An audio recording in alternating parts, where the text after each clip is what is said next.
Alright, so question number 11. Question number 11 says,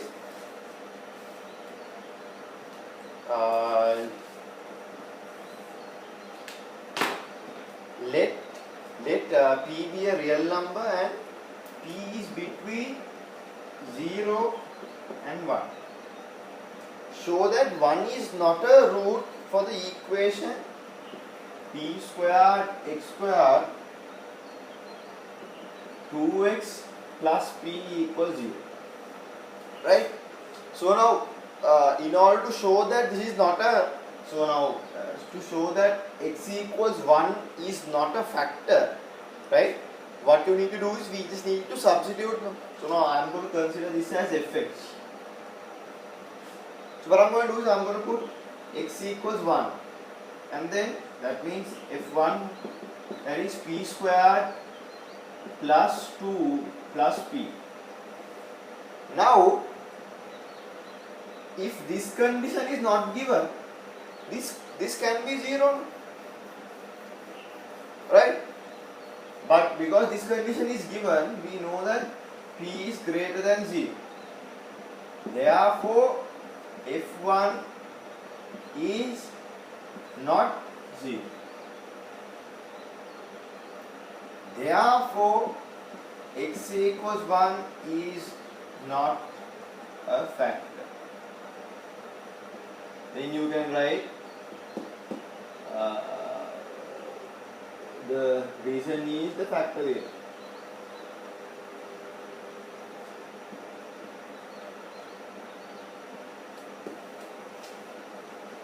Right, so that is the first part. Then they are saying let alpha and beta be the roots of this equation. Okay, so alpha beta is the roots. Then they are saying show that alpha and beta are both real. Okay, so in order to show and what you call roots are real, what do? We take the delta. No? If I take delta fx and if I show that delta fx is greater than or equal to 0, then I can say that the roots are real. Correct? No? That is the fundamental theorem.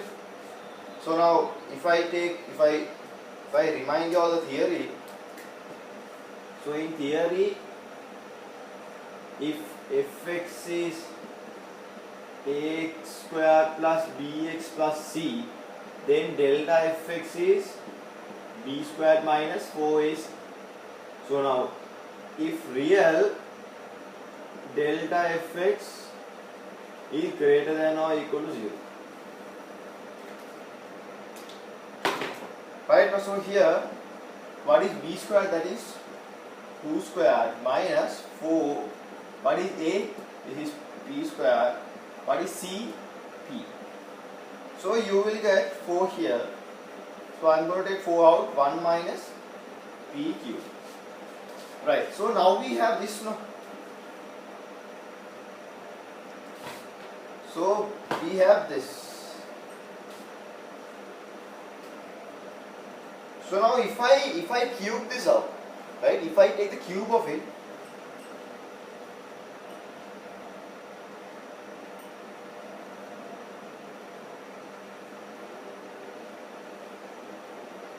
so now p cube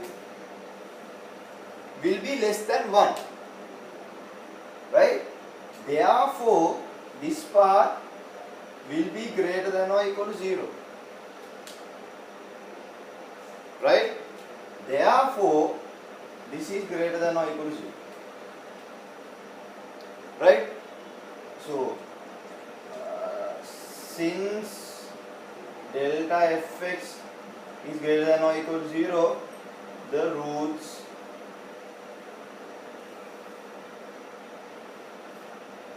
roots are real.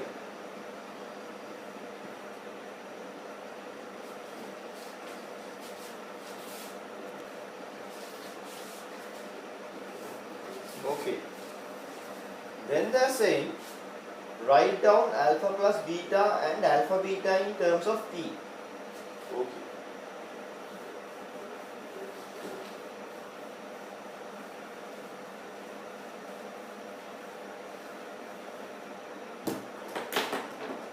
So now what is alpha plus beta?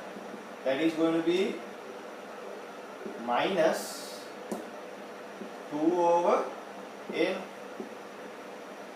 and alpha beta is going to be p over p square. So you get 1 over p here, and you will get this. So now then they are saying show that 1 over alpha minus 1 beta minus 1 is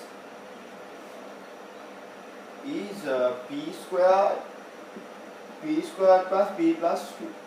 Now this is what we need to show. Right, so now let's see. Alpha minus 1, beta minus 1. So what I'm going to do is I'm just going to expand this and see. So alpha beta minus alpha minus beta plus 1. Right, so I will get alpha beta minus alpha plus beta minus 1. So then I will get 1 over, what is alpha beta? Is 1 over p minus, this become plus now with 2 p squared plus 1. So then I'll write down. So then I'm going to get p squared. That's going to be p plus 2 plus p squared over p squared. So that then it will come as p squared plus p plus 2.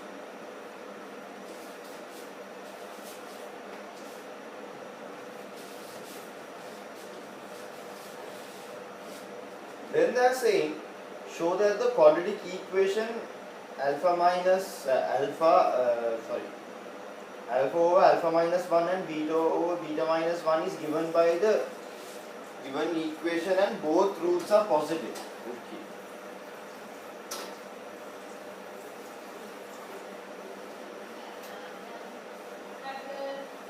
So now what we have is that we know that alpha plus beta, right? Alpha plus beta is equal to minus 2 p square, and then alpha beta is equal to 1 over p, and then 1 over alpha minus 1 beta minus 1 is equal to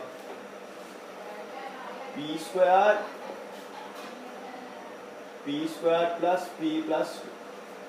So these are the findings that we have. So now what they are asking is, so now they are giving us a new set of roots. I'm going to take that as alpha 1.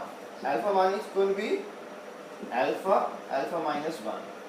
Then the new root, the other new root is beta 1, which is beta minus 1. So now they are asking us to find the equation.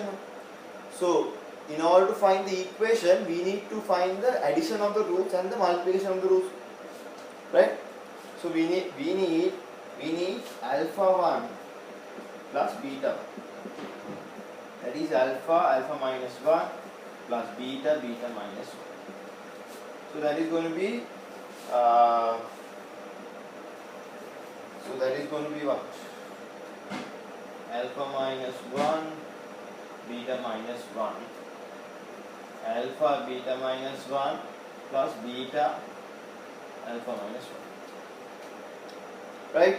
Then you will get alpha beta minus alpha plus alpha beta minus beta into 1 over alpha minus 1 beta minus 1. So here you will get 2 alpha beta minus alpha plus beta into 1 over alpha minus 1 beta minus 1. So that is 2 times, what is alpha beta now, 1 over p minus, So minus becomes plus here, 2p square. And then you will get p square plus p plus 2. So here I'm going to take the p squared here. Then I will get, and I'm going to take 2 out. I'm going to take the p square. Then I will get p plus 1. So p squared plus p plus 2. So then I can cut this off. So then I will get alpha 1 plus beta 1 as 2 p plus 1 p squared plus p plus 2. Right?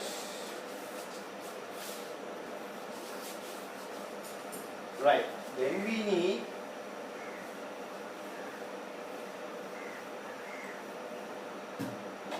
need alpha 1 beta 1. So that is alpha minus 1 beta minus 1. So that is alpha minus 1 beta minus 1. What is alpha beta? That is 1 over p. This is p squared plus p plus 2. That is p squared plus p plus 2. Right, so we found that as well.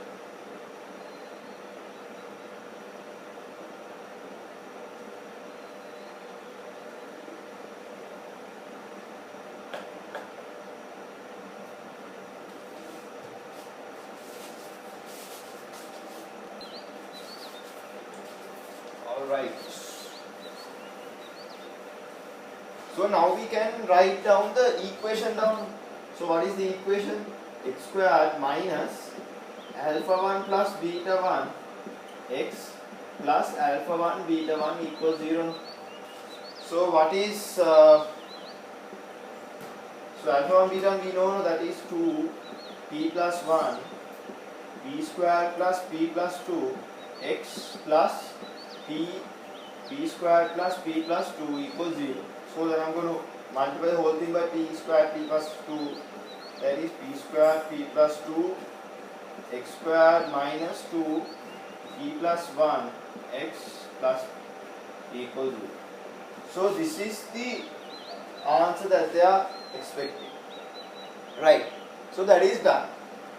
Now they are saying to show that both of these roots are positive. So what they are asking is they want to show that alpha 1 is also greater than 0, beta 1 is also greater than 0. We need to show both. We need to show that alpha 1 and beta 1 both are greater than 0. So how to do that? So that is, if we show that alpha 1 plus beta 1 is greater than 0, right? That cannot say that both are greater than 0, because now let's assume alpha 1 is plus 10 and beta 1 is let's say minus 5, so the addition will be plus 5. So from that alone you can't say. And if you take alpha 1 beta 1 multiple, if that is positive, still that alone can't say that, because now if that is positive, that can be multiple of 2 negatives, right? So therefore, if both of these things satisfy only, that we can say alpha 1 and beta 1 both are positive, right? Okay, so what we need to do is we need to evaluate this now. Alpha 1 plus beta 1 is 2p plus 1 p squared plus p plus 2. So now p is greater than 0. Since p is greater than 0, this is also greater than 0. Then alpha 1 beta 1 is p squared plus p plus 2. Since since p is greater than 0, we can say is greater than 0.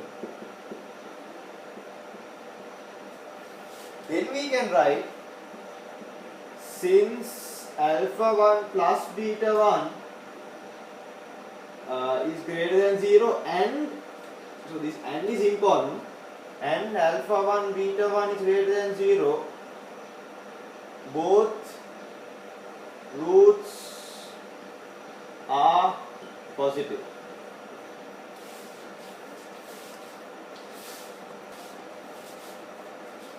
So let's go to part B.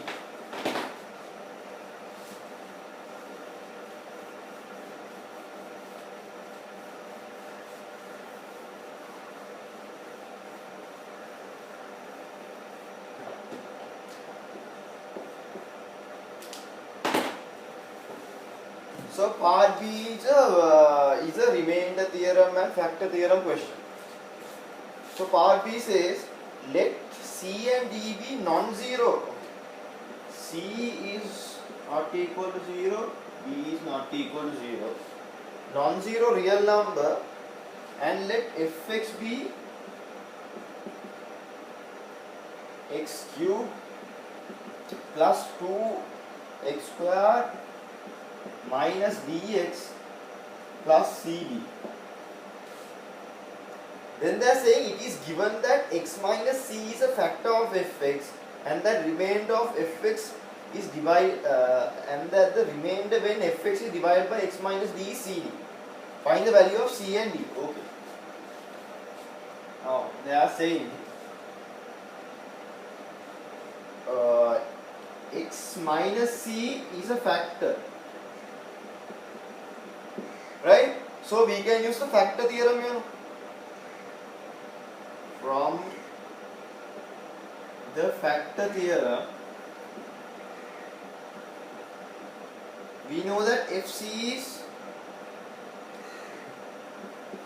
0, right?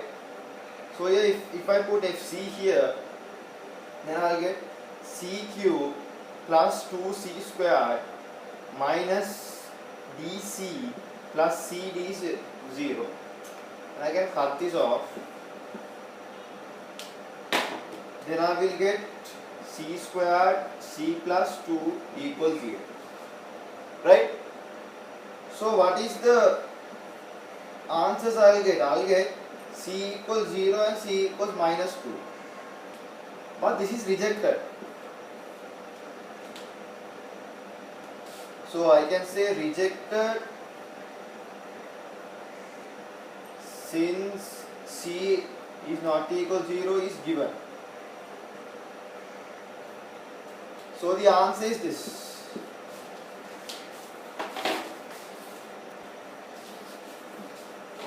Right, so now we know that c is minus 2. Right.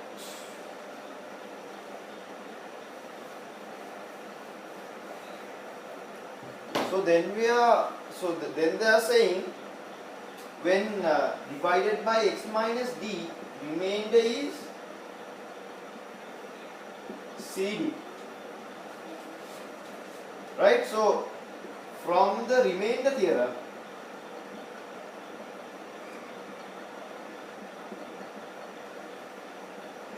we know that fd is equal to cd.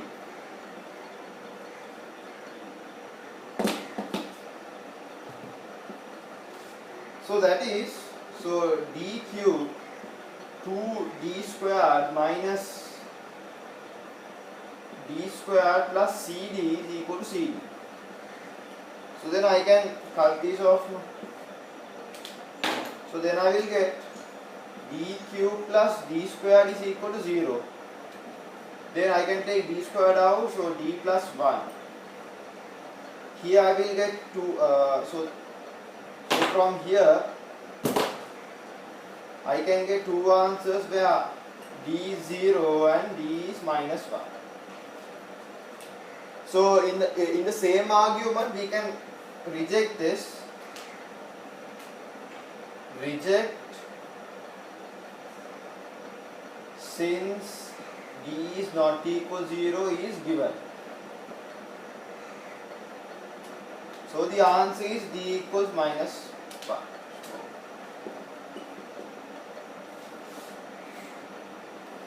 Then what? So now they are saying to find the values of c and d. So I can write fx now. Fx can be written as x cube plus 2x square plus x plus 2. Right? Okay, so what are they saying now? They are so now here this part, for these values of c and d, find the remainder of fx remainder when fx is divided by x plus 2 square.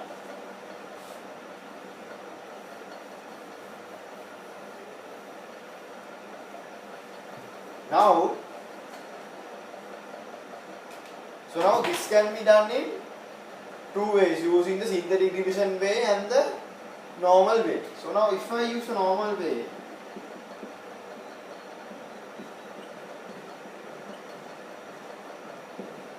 so they are saying that the remainder, so we are asking about the they are asking about the remainder. I'll write it here.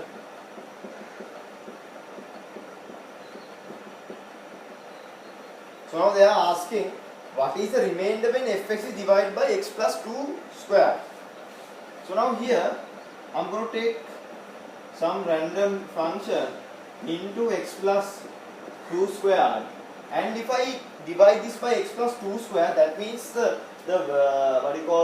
power is 2, no? Then your answer, then your remainder should be a power less 1 less than 2, that means power of 1.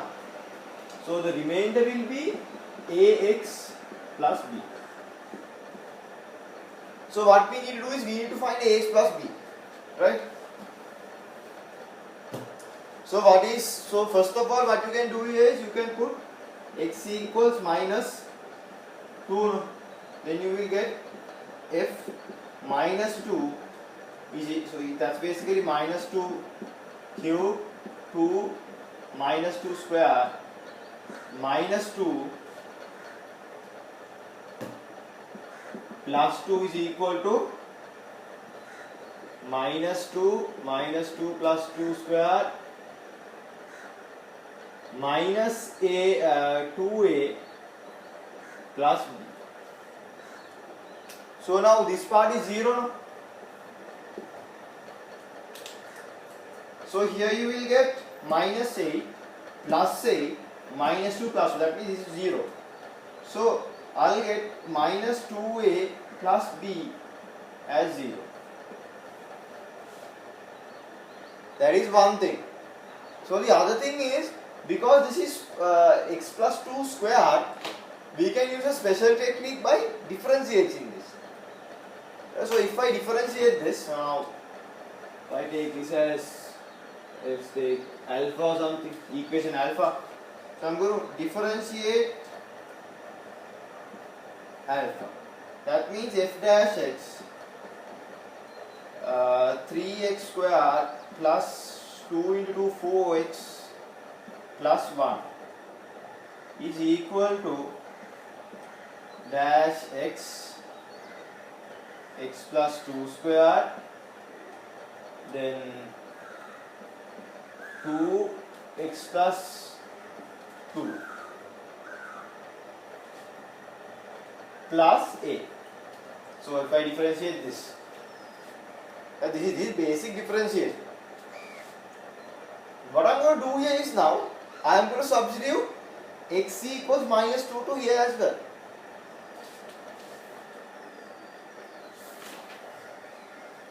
So now, is this correct? 4x plus, yeah, exactly. If I put x equals minus 2 here, then I get f dash minus 2, that is 3 minus 2 squared plus 4 minus 2 plus 1 equals, so all these all this stuff will be 0. If I put minus 2 here, this will become 0. If I put minus 2 here, this will become 0. Plus 8. So here I will get, so here minus 2 squared is 4. So 3 times 4 is 12. Plus 4 times minus 12 is, minus 2 is minus 8. Plus 1 is equal to 8. What is that? So 13 minus 8 is going to be equal to 5. So A is 5. Right? So from here you can take B as, so from 1 you can take B as 2A, so 2 times 5, that is 10. Right? So you can take, so basically then the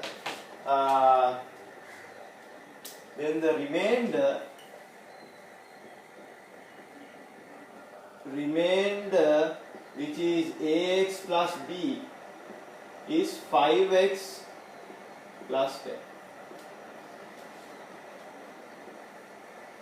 So that is the answer.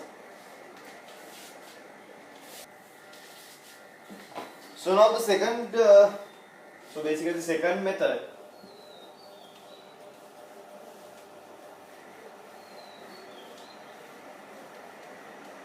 So the second method is the synthetic division method.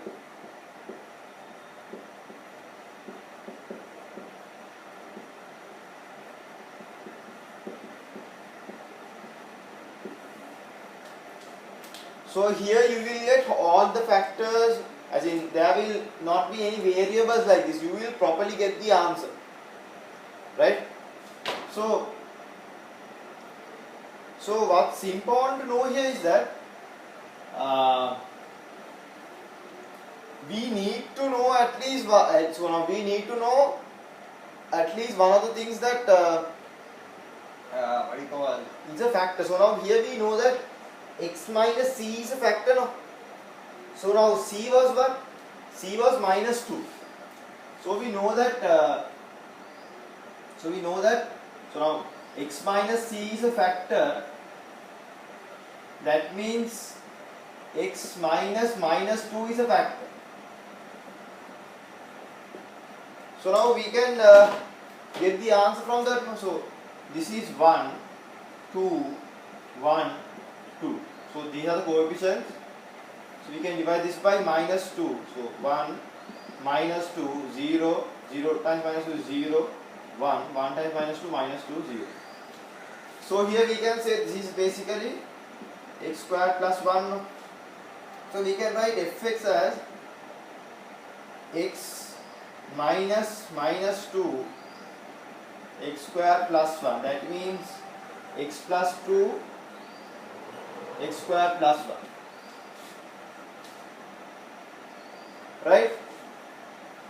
Then what we need to do is that now this is divided by x plus 2 squared. So then I can divide this part by x plus 2. Right? So now you can do that using synthetic division as well. So now 1. So I have to write this as what? X squared plus 0x plus 1. That is 1, 0, 1.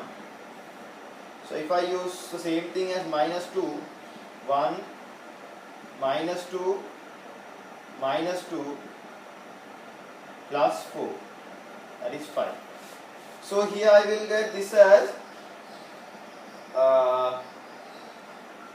so I can write this. So now here what I did was this, no? I can write x squared plus 1 as x minus minus 2. So this is x minus 2, x minus 2 plus 1. That is x plus 2, x minus 2 plus 5. Right? So then I can substitute this thing here.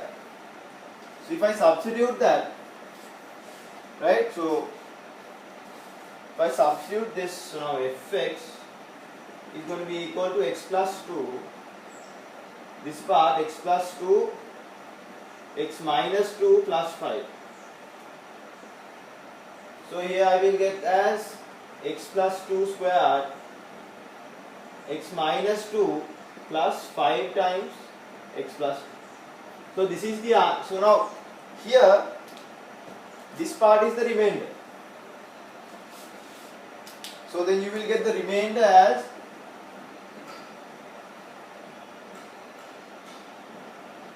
five x plus 2, that is 5x plus 10. So the exact same answer. So that is another method, right? So the first method and second method both we can use, but I guess the most preferred method in the exam would be the first method. You can use either, but I guess but from what I know, the most preferred method is first method, right?